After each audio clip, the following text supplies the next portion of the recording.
Listen, there's a poem. It speaks in the voice of England's past, like a flame beyond the language of the living. It's more than 1,000 years old, and yet it still speaks to us. It's called Beowulf. I'm going in search of the roots of this great poem and the barbaric splendor of the world it depicts. It is not fantasy. This shows what a golden reality it was. It's a world caught between the pagan and the Christian. It's a landscape inhabited by monsters. If you see this monster's red, saucer-like burning eyes, you're dead. It's the tale of a hero, Beowulf, who confronts a dragon in its mysterious lair. The dragon came raging, spat death fire, war flashes blazed in the distance. Its language has seduced a Nobel Prize-winning poet. Marvellous to be reminded of the heft of words. For the first time on television, we're allowed to examine the priceless original manuscript. That's great, isn't it? Beowulf and Anglo-Saxon poetry are at the root of the great tree of English language and literature which has spread across the whole of the planet.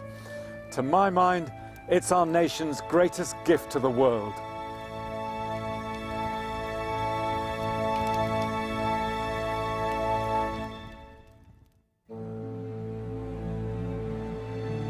Beowulf is a work of the Anglo-Saxons, the Germanic tribes who came to our shores in the 5th century.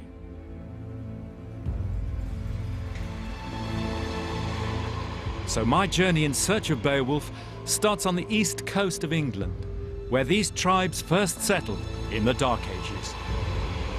The Anglo-Saxons were impoverished pagan immigrants who came to Britain at the time of the fall of the Roman Empire as economic migrants, seeking new life, new lands. And they sailed up these estuaries, the Stour, the Deben, the Orwell, and created their little kingdoms. They were a minority. They made little influence on our DNA. Our DNA as Britons is, in general, much older, but they had a profound effect on our society and our culture, and especially our language, and hence on our thought, for language is thought. The English we speak today is descended from their speech. Our most commonly used words are theirs: green, red, hand, body. Words that describe key concepts: mother, father, friend, love, hate, forgiveness, life, death, God. Core words that still define our beliefs, our emotions, and our relations as human beings. Now, though Beowulf is the earliest great work of English literature, it's not set in Britain. It's set in Denmark, with a little bit in Sweden, and in that sense, it's a post-migration tale. You think of the Irish or the Italians in America and the tenacity and affection with which they hold on to the memories of their European home. The Anglo-Saxons were like that. For centuries, they clung on to the myth of their coming. Take the famous 10th century poem, The Battle of Brunanburh. Sith an engel on Saxe, uppbekommen over broad Brimu, since the Angles and the Saxons came up over the broad waves. Brichtene sochtan, begatten. They were seeking Britain, taking the land. Part of the appeal of poetry to the Anglo-Saxons lay in the power of those ancestral stories. And though many centuries separate us from the original audience, poetry like Beowulf can still be compelling. Like so many great Hollywood adventures, Beowulf is the perennial story of the hero's quest. The hero who fights monsters, saves his people, and finds himself.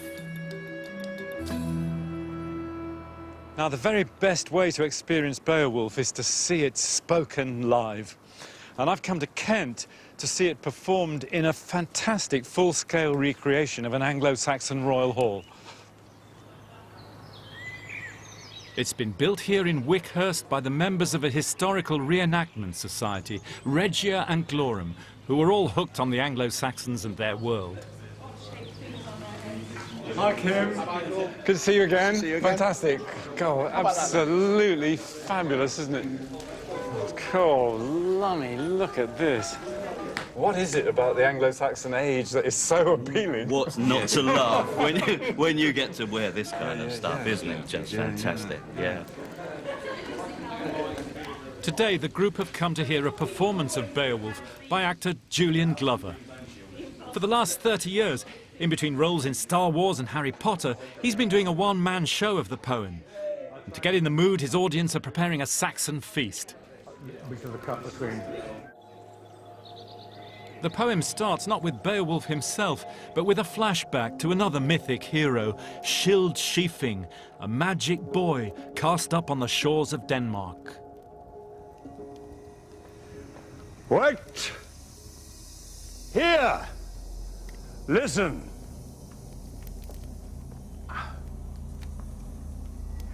We have heard of the thriving of the throne of Denmark. Was it not Scyld Scefing, who, found in childhood, lacked clothing? Yet he lived and prospered, grew in strength and stature under the heavens. That was good König. He was a good king. To be a good king, it's a key idea in the poem.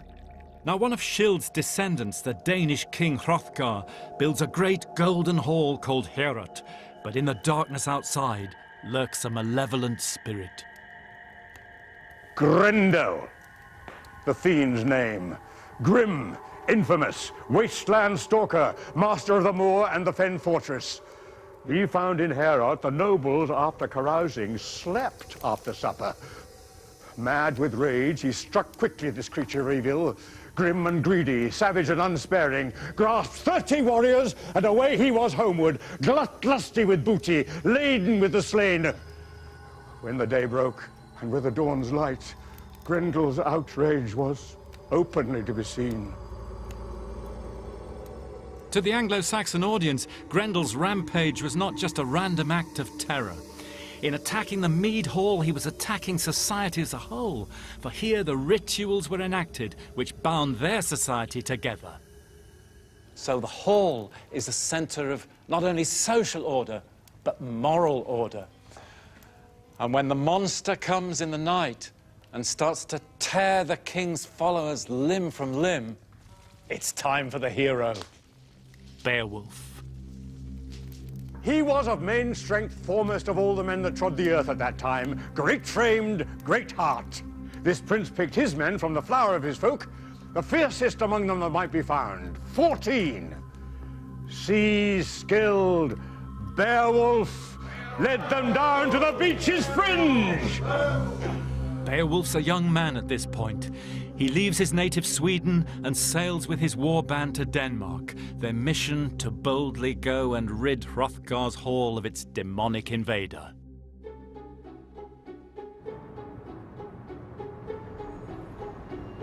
Now, far back in time, the story originated in oral tales. So how was the poem handed down to us across a distance of more than 1,000 years? And how did it become a literary classic? To find out, I've got an appointment at the British Library.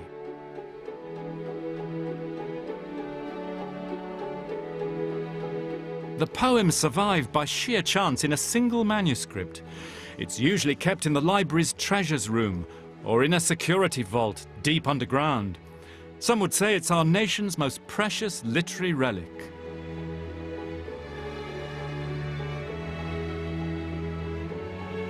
Now, the Beowulf story looks back to the late 5th century. It was reworked and retold by the bards, as bards do. At some point, it was written down, and finally took the form we have it around the year 1000. This is a big thrill for me, to say the least. I first studied the Anglo-Saxon manuscripts in the old British Library when I was a student. I never worked on the Beowulf manuscript. You simply weren't allowed to. It was too fragile. And it's never been filmed before. So this is quite an exciting moment. The Beowulf manuscript was one of many medieval books in a private library, the Cotton Collection, which was devastated by fire in the 18th century. Fantastic. Oh, look. God, now look at this. This is amazing, isn't it?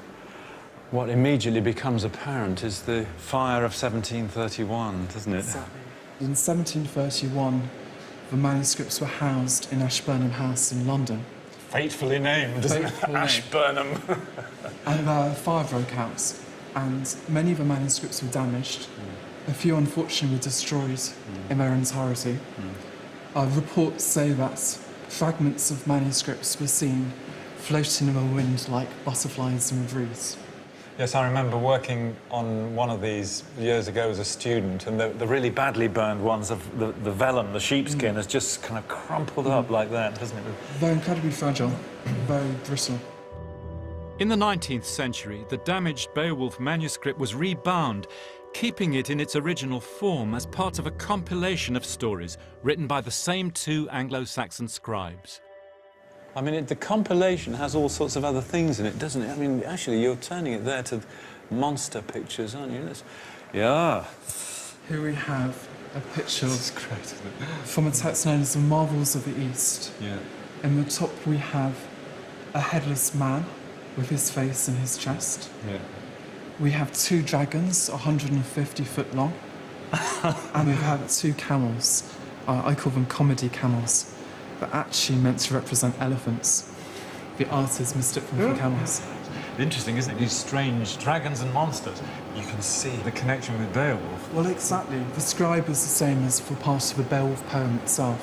So although this particular text doesn't have any relationship with the poem, it does signify that the scribes were actually interested in monsters itself. It's small wonder, then, that a tale of creatures like Grendel should find a place in this medieval monster miscellany. Let's turn to the beginning of the Beowulf manuscript itself. Here we go. What? The opening words. Listen up. Listen. We gardena in year deum, theod kuningus, frimje frunon. Well, that's the beginning of the tale. That's great, isn't it?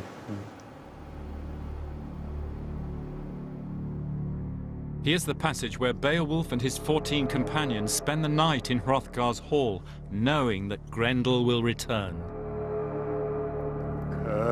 On wanre nichte, skridan shedu genga. Gliding through the shadows came the walker in the night. The warriors slept, all except one, and this man kept an unblinking watch. He waited, pent heart swelling with anger against his foe. From off the moorland's misting fells came Grendel stalking. The Kerm of Mura under Misleotham, Grendel gongan. He moved through the dark, saw with perfect clearness the gold-panelled hall, mead drinking place of men. The door gave way at a touch of his hands. Rage inflamed, wreckage bent, he tore the hall's jaws. Hastening onwards, angrily advancing, from his eyes shot a light in unlovely form of fire. He saw in the hall the host of young warriors, and in his heart exulted, horrible monster, all his hopes swelling to a gluttonous meal. As a first step, he set his greedy hands on a sleeping soldier, savagely tore him, gnashed at his bone joints, bolted huge gobbets, sucked at his veins, and had soon eaten all of the man to his fingers and feet. Then he moved forward, reached to seize our warrior, Beowulf, stretched out for him with his spite-filled fist. But the faster man, forestalling, rose up on his arm and quickly gripped that sickening hand. Hateful to each was the breath of the other. Rip! In the giant flesh frame showed then. Shoulder muscles sprang apart, a snapping of tendons, bone locks burst. The arm of the demon was severed from his side, and Grendel flew death-sick to his joyless den, where he knew that the end of his life was in sight. Beowulf had cleansed Heorot, saved the whole from persecution, and as a signal to all, the hero hung the hand, the arm and torn off shoulder, the entire limb, Grendel's whole grip, beneath the soaring roof.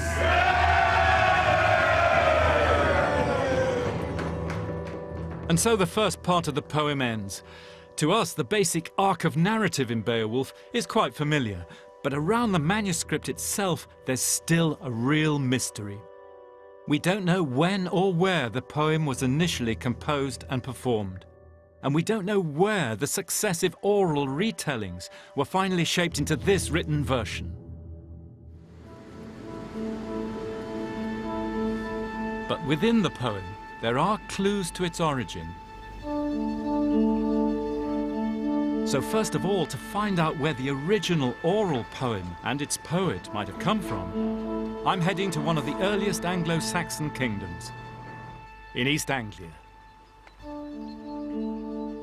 This is the town of Woodbridge on the River Deben in Suffolk.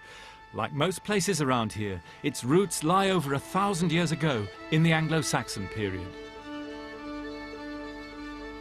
All around us are signposts to the Anglo-Saxon past. Downriver is Kingston, the tun or farm of the kings of the East Angles. And upriver is Ufford, the ford of Wuffa the wolf, one of their 6th century kings. And on the other shore is the site of the greatest archaeological discovery ever made in the British Isles.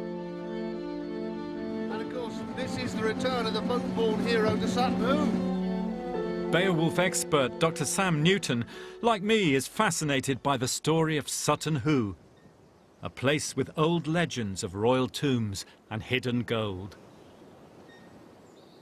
You've got so many stories of buried treasure in this corner of Suffolk. No doubt people would be imagining all sorts of treasure buried there. But in this particular case, Elizabeth I's astrologer, Dr. John Dee, is said to have dug here. And then the great lady who owned the land here in the 1930s, old Edith Pretty, she was certainly a lady who was interested in legends. And we know she took part in the Woodbridge Spiritualist congregation across the river here. And on the basis of all that, she became convinced that there was gold in her hills. And which is what, of course, led to... And there was! Yeah, exactly. Talk about dreams come true. Edith Pretty's dreams centred on several mysterious mounds scattered around the area known as Sutton Hoo. Hoo meaning promontory in Anglo-Saxon. In 1938, she finally approached local archaeologist Basil Brown to investigate. When I came over, I met Mrs. Pretty and walked down to the mound, and I said, "Which would you like excavated?" And she said, "What about that one?" In May 1939, Brown began excavating, helped by the local gamekeeper and by Mrs. Pretty's gardener. Driving a trench from the east end of the mound, they traced rows of ship rivets still in position. And soon, they uncovered the ghost of a great ship with an undisturbed burial chamber. They'd found an Anglo-Saxon ship burial. And it lay beneath the exact spot where Mrs. Pretty had told Brown to dig.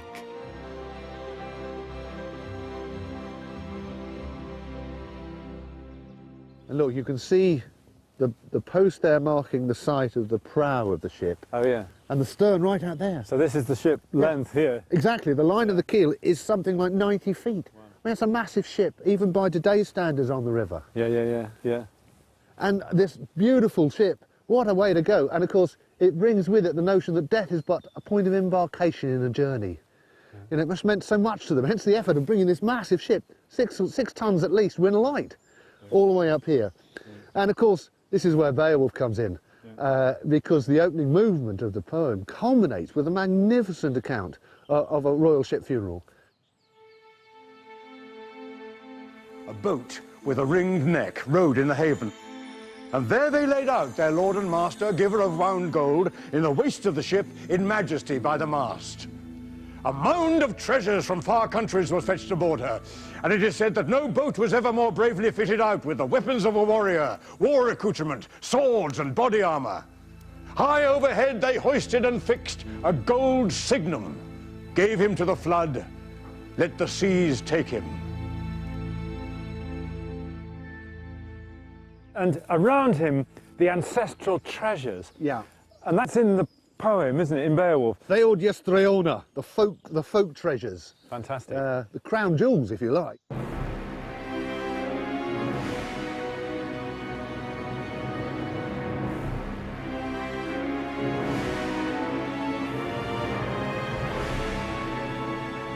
No trace of the body of the dead king was ever found, but the extraordinary treasures buried with him caused a sensation. Rewrote English history almost. Yes, because this has opened up a lost chapter of English history. A golden age, no less. But had an extraordinary impact on the study of Beowulf too. Well, it is not fantasy. This shows what a golden reality it was. Yeah, I mean the poet describes these kind of talismanic artifacts that are almost endowed with a kind of magical power, aren't they? The gifts between kings and their warrior heroes. And you think it's just a poet talking, and then under this mound, there they are. The most magnificent find was a ceremonial helmet. When reconstructed, this literally fabulous piece revealed more close connections with the Beowulf poem. Look at this awesome face, Michael. So fantastic, isn't it? It is. You see the boar's heads there with the boar's tusks. Exactly located, as in the Beowulf description. Eofelixionon over Cleobergan. The boar-shaped shone over the cheek guards. It protected the lives of the war-minded warriors. You know, in other words, what to us is an inanimate metal decoration, for them is an animate agent of protection. You get the impression that no helmet without a boar helmet would be considered safe. So, $64,000 question, Sam. Whose helmet was this? Good question. On the present evidence, the unavoidable conclusion is a king called Radwold. Not just a king of East Anglia, one of the first overlords of Britain. And it's in the family tree of Redwald and the East Anglian kings that we find the next clue that may connect the Beowulf poet to this corner of England. The Wuffings, the name of the East Anglian royal family, named after their eponymous hero Wuffa, means little wolf. Wuffings are wolfings. And of course the wolfings are quite big in the world of Beowulf. What's more, we can identify the Danish queen Wealhtheow as an East Anglian dynastic ancestor. And the name of one of her children, namely Hrothmund, is listed in the upper reaches of the East Anglian royal pedigree. Okay. And as a royal name, you don't get it in any other early source. Wow. This suggests then that the author of Beowulf was well aware of the pedigree of the East Anglian royal family. Well, yeah, it's great, isn't it? It's a rather unavoidable conclusion. It might suggest that Beowulf at some stage went through a stage of composition here in East Anglia? And if so, where? Very appropriately, we're just crossing the parish boundary to Rendlesham, the known site of East Anglian royal authority. This is, in the Old English speak, a Cúnla Cantuna, a kingly town, a Kingston, no less. I think these links that Sam argues are persuasive and exciting. Here in Suffolk, you feel you can almost touch the world of the Beowulf poet. The area by the later medieval church of St. Gregory at Rendlesham is the most likely site for the royal hall, where the East Anglian kings might have listened to their court poets. So when we talk about a royal residence in the 7th century, we're talking about all the service industries being here as well, aren't we? Oh, yes. I mean, the metal workers, the craftspeople, maybe the people who made the jewellery at Sutton Hoo. And of course, most central of all, the great Golden Hall. The focus for assembly, for royal audiences, a great barn-like structure, nothing less than the Camelot of the North, this great ideal of which this would be a reality. And in it, the poets entertain the king and his warriors. Absolutely. Telling tales of... No feast is complete without the poets telling us to us their entertainment. Right. And we can imagine that, well, almost on this spot. I mean, within this immediate area. Yes, absolutely. All the indications are here. Now, it came into his mind that he would command the construction of a huge mead hall, a house greater than men on earth ever had heard of, and share the gifts God had bestowed on him upon its floor with folk young and old. There was music of the harp, sweet minstrel singing, perfect in telling of the remote first making of the race of man.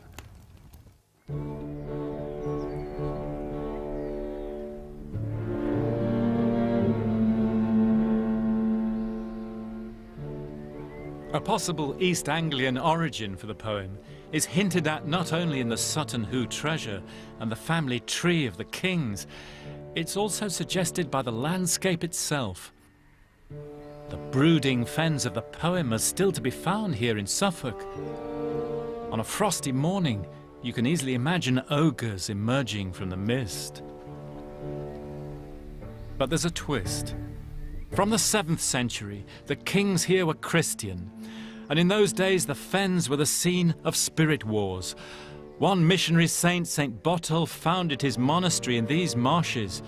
From here, he would go out and fight fen demons with prayer, just as pagan heroes like Beowulf fought to rid Hrothgar's kingdom of monstrous marsh dwellers like Grendel.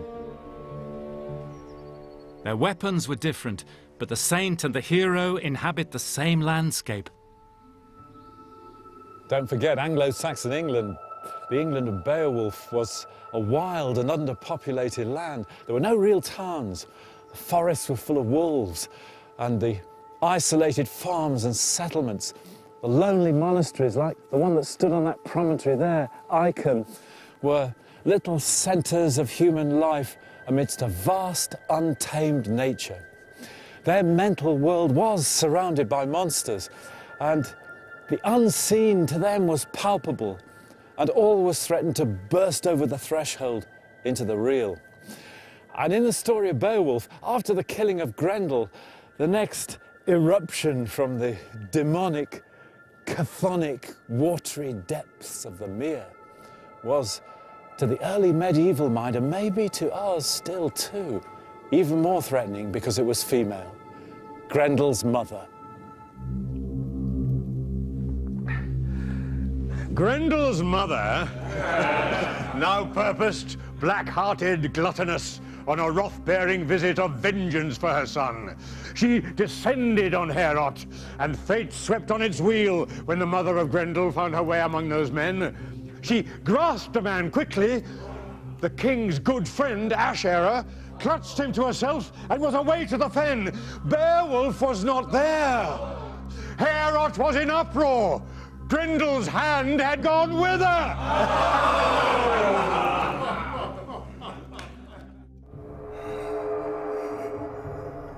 From Beowulf to the alien, the mother monster has an honoured place in horror stories. Grendel's mother may be fearsome, but she still feels a mother's bond to her child.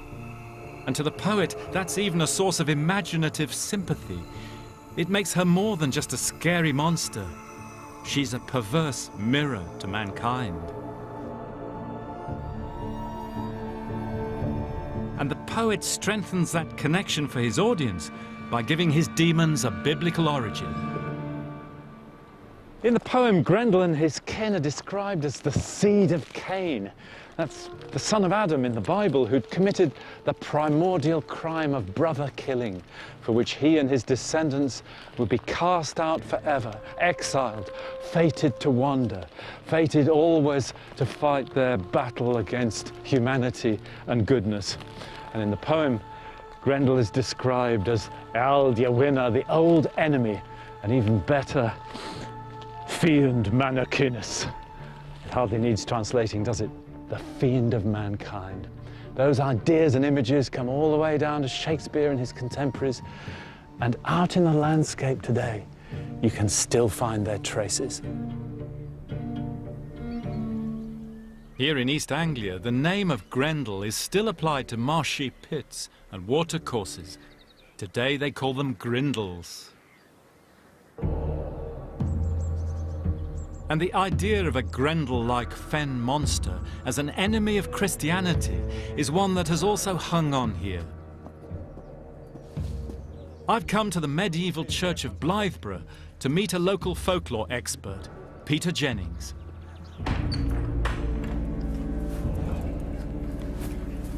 Take a look at this. Cathedral of the Marshes. There was never more than 100 houses in Blythburgh, and yet this fantastic big place. Of course, there was a monastery. 7th century. 7th century. Time of Beowulf. Yes. This was already yes. here. So what's the legend of this place then, Pete? Well, the tale goes that 4th of August, 1577, huge thunderstorms. And of course, the thunderstorm is when you expect Wotan and his wild hunt to descend with his devil dog, Black Shook. Shook? This is an ancient Anglo-Saxon word, actually, Peter, isn't it? I Oh, mean, yes. It means it's kind of monster in Anglo-Saxon. Yeah, from Shooker. Yeah. Shooker, yeah. So it's a devil dog? Yes, black and shaggy, saucer-like burning eyes. This is very interesting. It's just like Grendel with the light, the baleful light in the eyes. Yeah. Doesn't like the sound of singing, all this Christian stuff.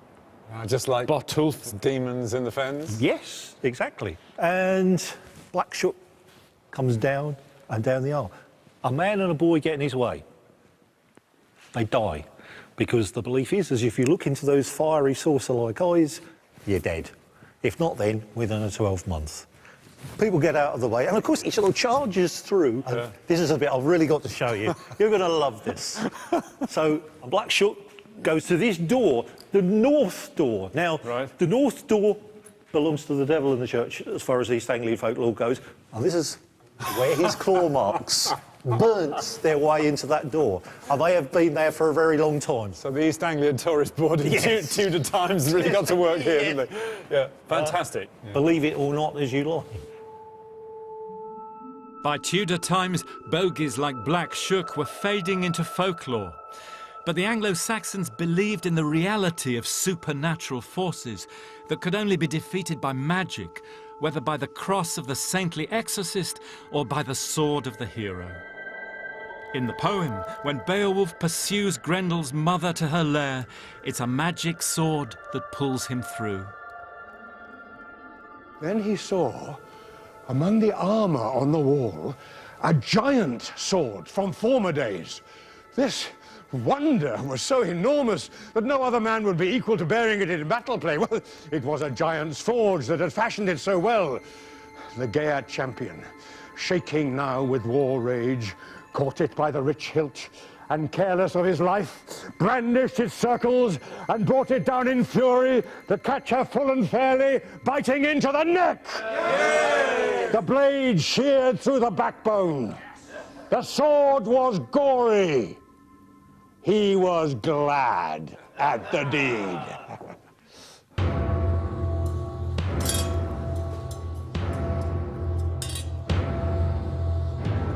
For the Anglo-Saxons, weapons like Beowulf's blade had supernatural power, and the very process of forging them must have seemed like a kind of spell working.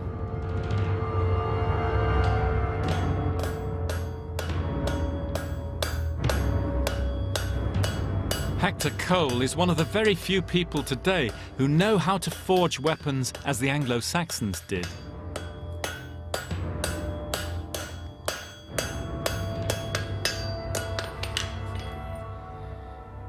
It's a magic process, isn't it? You can see why ancient societies thought the smith was somehow a magician. Oh, absolutely. It goes back into the early iron working when the iron was a gift from the gods, because it literally came from the heavens in the meteors. And man has captured that, and he can work it, and he's using earth, he's using fire, he's using wind, he's using water, he's using all the elements, and then his skill to actually create these magical pieces of work. And they saw the process from a shapeless lump of what looks like rock to a beautiful, deadly and extraordinary artefact. It's a secret, isn't it? A mystery. It is a mystery.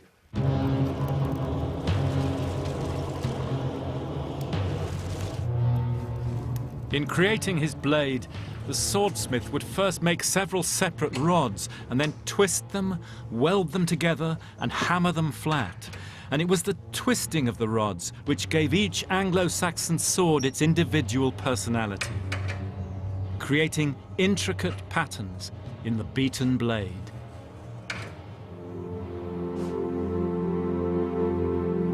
Wow. Oh, just look at that. Can you see the pattern in it? There's the strange poisoned branches, aren't they? And God, it's just great, isn't it? It is like waves, exactly as the Anglo-Saxon says. The way are sword. It's rippling, yes. You see something into their world, don't you, when you look into these patterns? Oh, yes. Then Helfdener's son presented Beowulf with a gold standard as a victory gift, an embroidered banner, also breastmail and a helmet and a sword carried high. That was both precious object and token of honor.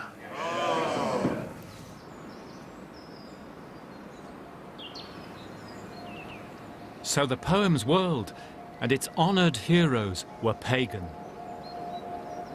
And yet, the poet himself was Christian. After all, even the monsters are seen in biblical terms as Cain's kin. And that cultural tension between the pagan and the Christian lies at the very heart of the poem. But what does that tell us about Beowulf and its audience?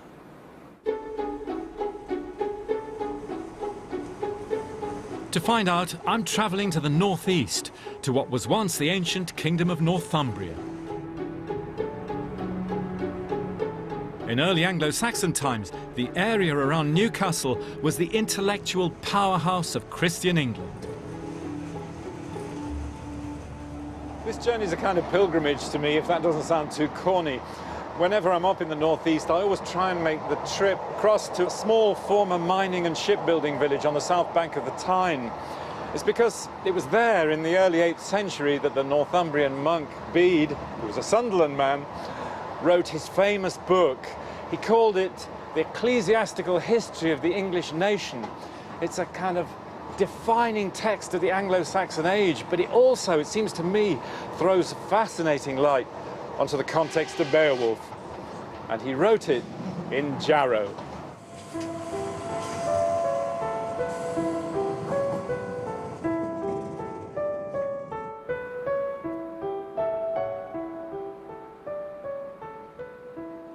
Hard to imagine, isn't it? But this is one of the most resonant landscapes in British history. It's a typical Anglo-Saxon monastic site, a bit like Icon in Suffolk, on a promontory between two rivers. Just look, the River Tyne flowing down to the sea at Tynemouth, and right below us, the River Don, now a blackened industrial stream, a really sad sight. And behind me, where the petrol storage terminal is and the serried ranks of Nissan cars, was a huge tidal pool. Jarrow Slake comes from a good old English word, slakian, to fill up, as in to slake your thirst.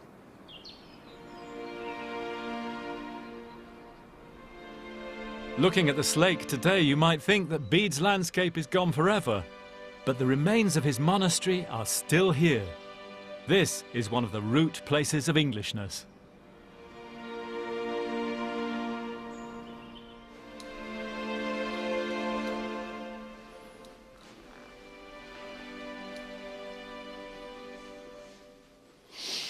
So there you are. This is what survives of the Anglo-Saxon monastery of Jarrow, built in 681. This is where Bede spent his whole life from the age of 7. There's a wonderful story of him at the age of 14 as the only survivor, along with the abbot, of a terrible outbreak of plague, still managing to keep the services going. And this is where, in old age, he wrote his great book. The core idea of the narrative is conversion. The way Bede tells it, the conversion of the pagan English was pretty straightforward. Great kings would see the divine light and be converted, and their nobles and their people would just follow. But in reality, the conflict between Christianity and paganism was long drawn out and never conclusively won. And in the cultural battles and spirit wars of the 8th century, poetry was a key medium, and it was fought over. Just look at this. This is a letter from a Northumbrian cleric, and he's talking about what went on at the monks' feasts inside monasteries and the popularity of poems like Beowulf. Verba Dei legantur in sacerdotali convivio. The word of God should be read in the communal feasts of the monks, not the pagan poems, the pagan songs. Quid ingeldus cum Christo? What has Ingeld to do with Christ? Ingeld's a hero mentioned in Beowulf. It almost sounds as if it's an attack on Beowulf itself, doesn't it? And here's the punchline. Angusta est domus. The house of Christ is narrow and cannot include both the works of the church fathers and the poems of the pagan poets.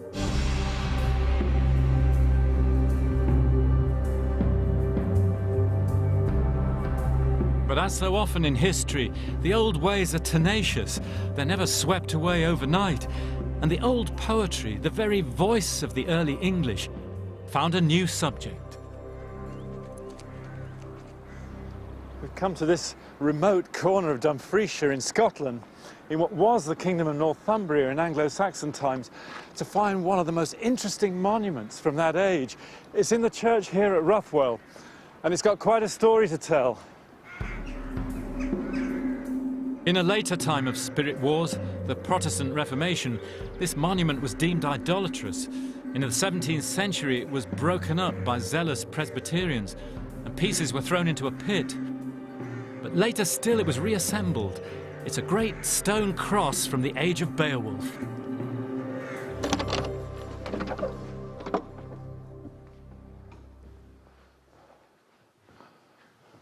Here it is. This is the cross today. Isn't that fantastic? It's an Anglo-Saxon preaching cross, nearly 18 feet high. When it was made, you've got to imagine bright colours, reds and purples, yellows, whites, gilt for the halos on Christ and the saints. And on it, texts and images from the Christian story. They're just great, aren't they? This is Mary Magdalene washing Christ's feet and drying it with her hair. Come and have a look round the side. It's amazingly well preserved, given that it was smashed into bits, isn't it? Now look at this. Wonderful image here of Christ standing on the head of what one can only call monsters. It's an allusion to the Psalms, the triumph over the devil through the treading down of serpents and dragons and basilisks and lions. Very Beowulfian, isn't it? Now here's the most fantastic element of this amazing monument. You see running down the side in the two strips, a bit worn, but you can see these are runes. These are the script of the ancient Germanic peoples. The runes quote from a poem, which after Beowulf is one of the greatest works of Anglo-Saxon literature. It's called The Dream of the Rood, and it shows how the old pagan themes in poetry were carried down to enrich the Christian imagination, and even to help conversion. The poem takes the form of a dream vision. The poet is the dreamer. He has the vision in the middle of the night. And it's an incredibly archaic idea. It's like the ancient shamans or spirit mediums who ascend to the gods to gain their secret knowledge and bring it back for the benefit of humankind. It's an idea that's thousands of years older than Christianity. The poet's vision is of Christ's cross.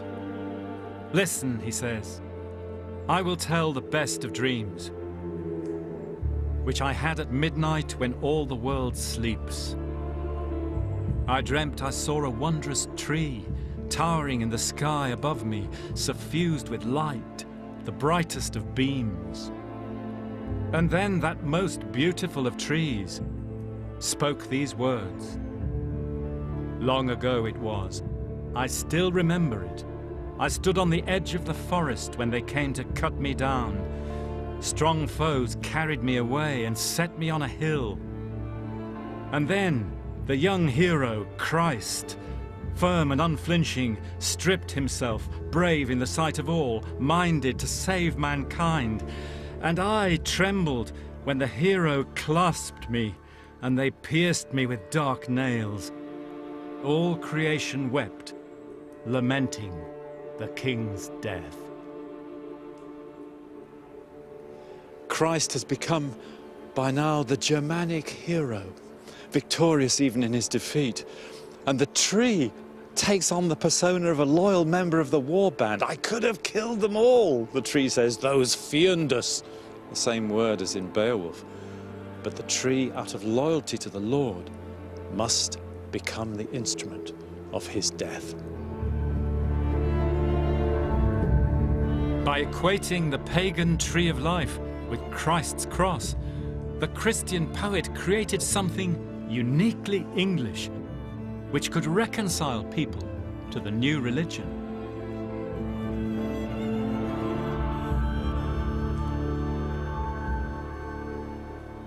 So there's a fabulous blurring of theological boundaries, if I can put it that way, between the pagan and the Christian in the Dream of the Rood.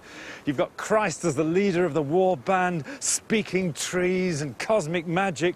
Just as in Beowulf, you've got Holy God, the creator of the world, and the sins of the seed of Cain. And maybe that helps us understand how the poem actually worked for an Anglo-Saxon audience.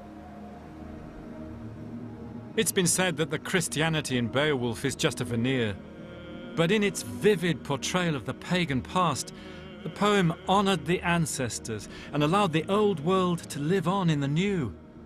After all, to them, the pagan past, like the Christian future, was still God-given. The minstrel told how, long ago, the Lord formed earth. Exulting, the Lord established the sun and the moon as lamps to illumine the land dwellers, loaded the acres of the world in the jewel work of branch and leaf, bringing then to life each kind of creature that creeps and moves. And so we come to the poem's final act. In a few lines, the poet jumps 50 years. Beowulf is the king of his people, the Geats, but now he's an old man. 50 winters he ruled, grew grey in guardianship of the land, till one began, a horde-guarding dragon, to put forth his power in the pitch-black night time.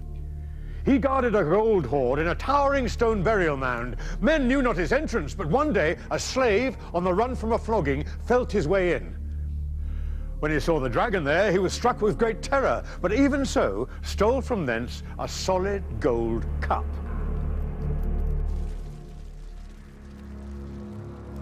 His treasure hoard violated, the enraged dragon lays waste to Beowulf's kingdom. Even the royal hall is destroyed before the dragon retreats to his lair.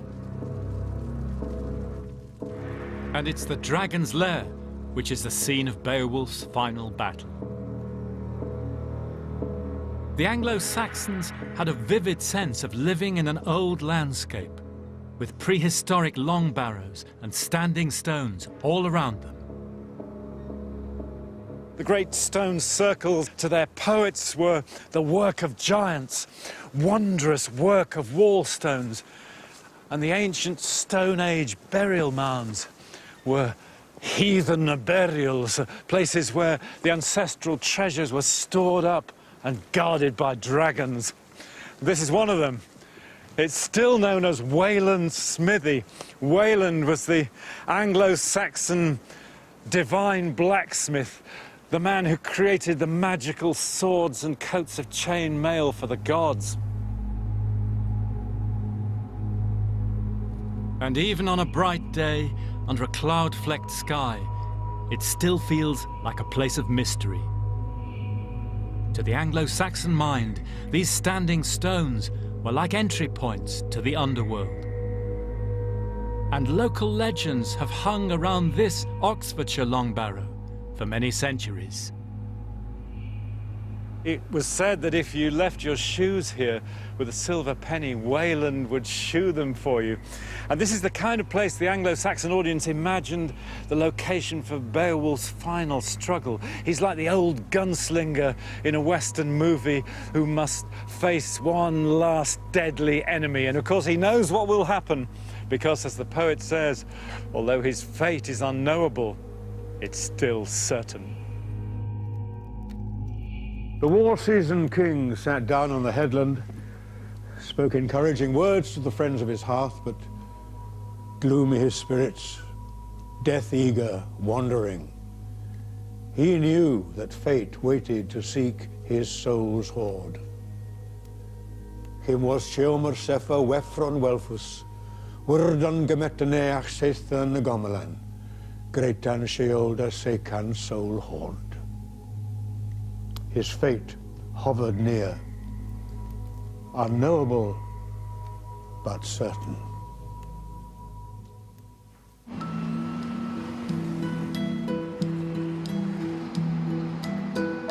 That ruminative, fatalistic quality, I think, is the key to Beowulf.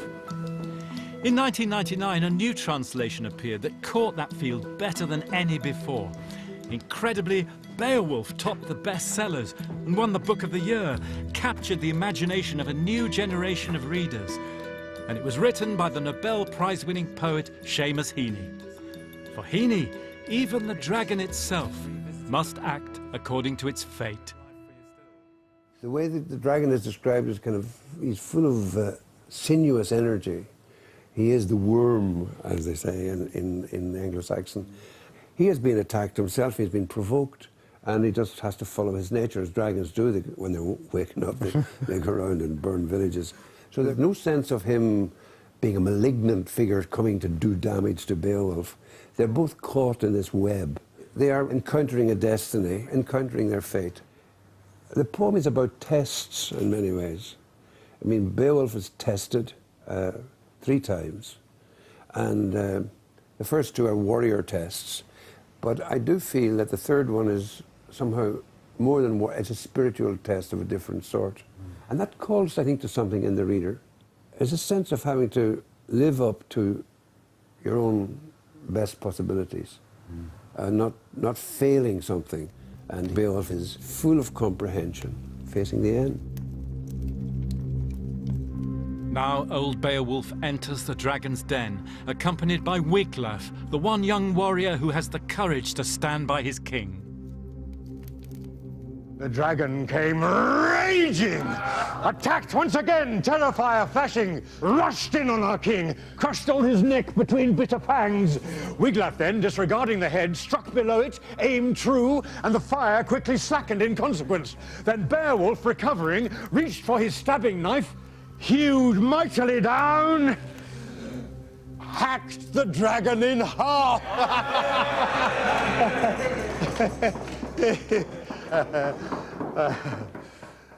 So, daring drove out life. Ferch Ellen Rek. And the king saw the last triumph of his works in the world. His wound burned and swelled, the bane boiled in his chest. He walked away thinking, sat down on a ledge and surveyed the old earth all. Wiglaf took water and washed his good lord, bathed away battle blood, loosened his helmet. Keats talked about a poem, writing and setting, and I think that is rather beautiful in Beowulf. As the poem proceeds, there is the development of the central character of Beowulf himself, who comes on as a young man, a brave cowboy coming into town to win glory. And as it proceeds, to use of something else that Keats said, he is an intelligence who is schooled by the pains of the world into being a soul. And I think something like that happens in the course of the poem, and there is a beautiful transformation occurs from young valor to old intuitive sympathy, and Virgil would say lacrimae rerum, the tears of things. The Anglo-Saxon melancholy merges with, I think, the whole European sense of tragedy. And that's what I loved about it. We've almost reached the end of the tale. But before that, there's one last question. Where might the poem have been finally committed to writing at the end of the 10th century? The poem, remember, was originally composed in the Anglian dialect of Anglo-Saxon. But in the form that we've got it in that manuscript, it's gone through a final versioning by a scribe writing in West Saxon. And where that might have taken place, the clues lie not in Beowulf itself, but in the other items in the manuscript in London. The Book of Monsters, Alexander's letter to Aristotle with its fabulous tales of ant lions and weird tribes across to the sunset, the Wonders of the East with its story of peoples whose heads were in their chests. Now, there's only one Anglo-Saxon monastery which is known to have possessed all the Latin sources for those stories, and it's this one, Malmesbury in Wiltshire, on the borders of Wessex and Mercia, a place with an ancient, long tradition of vernacular and Latin poetry, in a lot of which there's a healthy interest in dragons too. And if I had to place a small bet, I would guess that it was here that the story reached its final point in its long journey, handed down from the mouths of the bards, finally to the pen of the scribe. It's a miracle it survived. Like all of Anglo-Saxon poetry, it's astonishing to think that the very root of our literary heritage only just got through.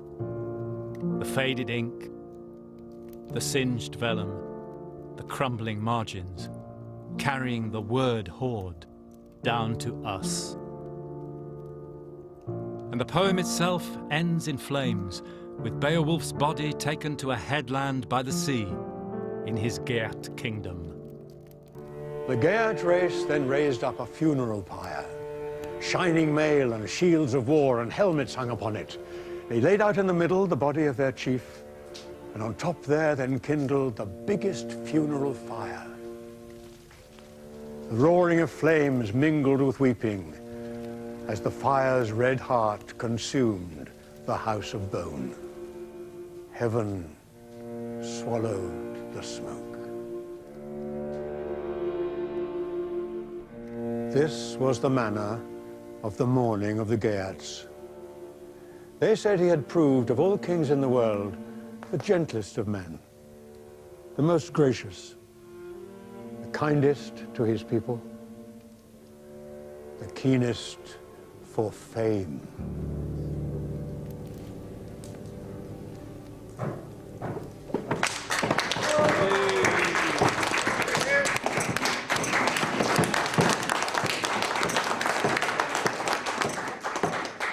So Beowulf lives and dies as a noble pagan ancestor should, but with virtue and a morality that his Christian descendants could admire.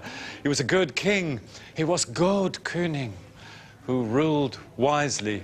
Wisdom held Ethel sin. And now in the 21st century, with wars on terror and clashes of civilizations, the poem can still speak to us. With its pagan humanism, the refinement of its manners, its generosity of spirit. And it's in our voice that, however great at distance, it's our speech. Ironical, self-deprecating, quite tough-minded. And it's safe to say that the poem will be remembered as long as there's poetry in these islands, until the dragon comes.